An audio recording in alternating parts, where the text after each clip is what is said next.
الحمدللہ وحدہ والصلاۃ والسلام علی من لا نبی بعد۔ بھائی اور دوستو، انسانی زندگی میں 3 دور آتے ہیں ہر انسان کی زندگی میں، ایک بچپنا، ایک جوانی، ایک بڑھاپا۔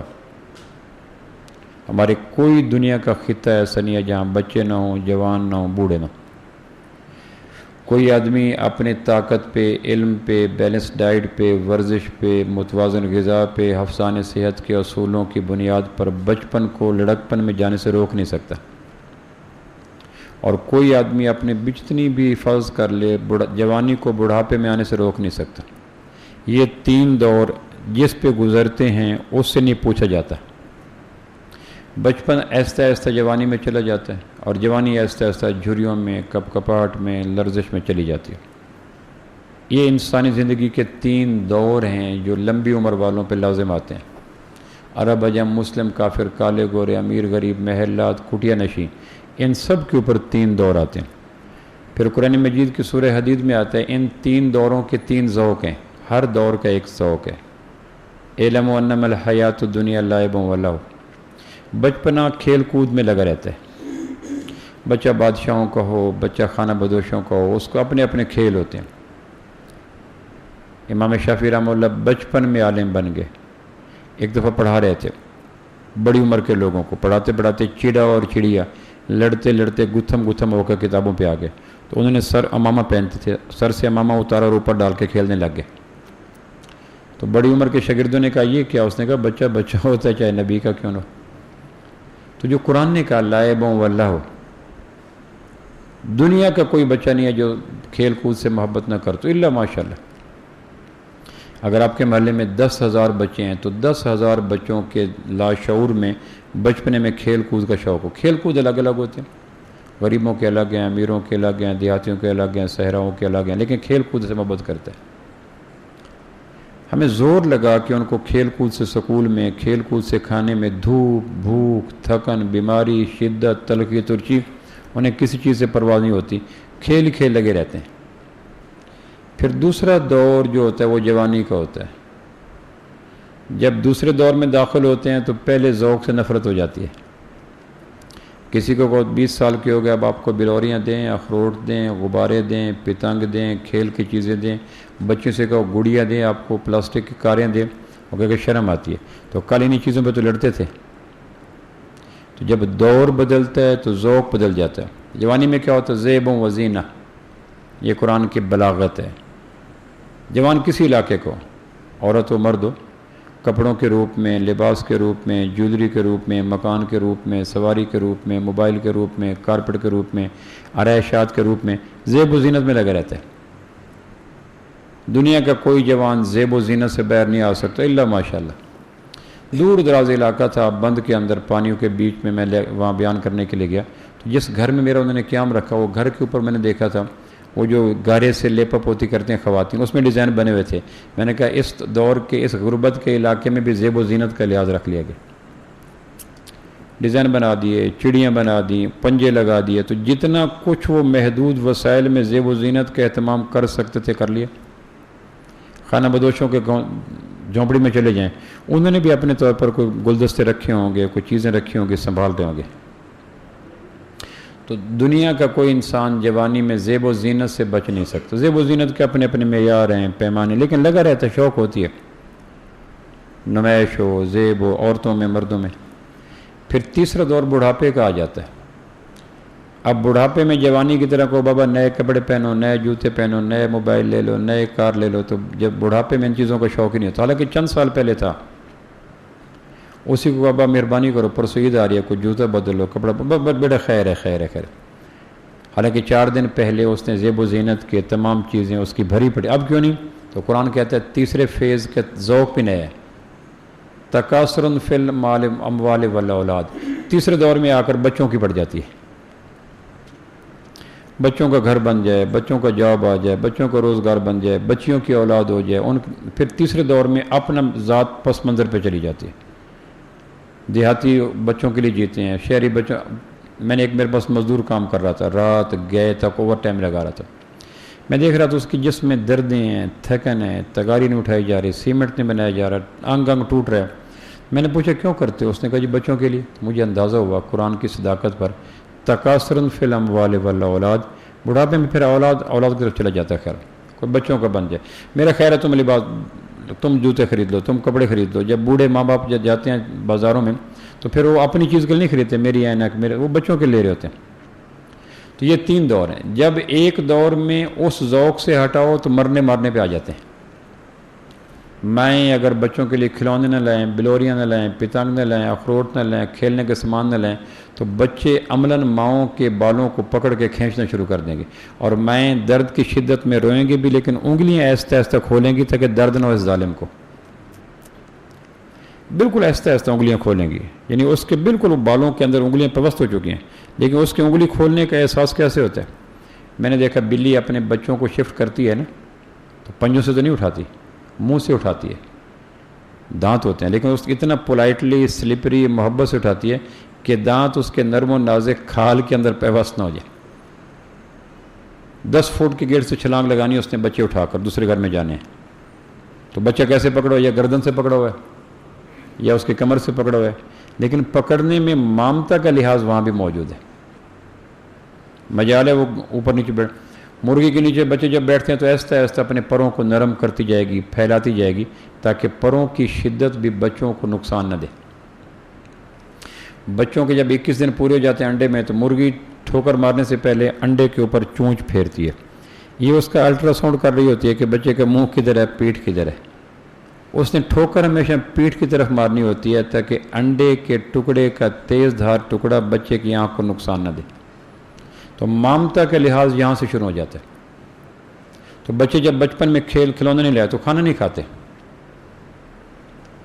عملاً کھانا نہیں کھاتے، روتے ہیں اور ویٹ ٹیئرز ایسے، اور ان کی آنکھوں میں اتنا اخلاص ہوتا ہے کہ بڑے سے بڑے عابد کے آنسوں میں وہ اخلاص نہیں ہوتا جو بچے کو بچپنے میں بلوریوں اور بنٹے اور اخروٹ کے نہ ملنے پہ آنکھوں میں آنسو نکل آتے ہیں.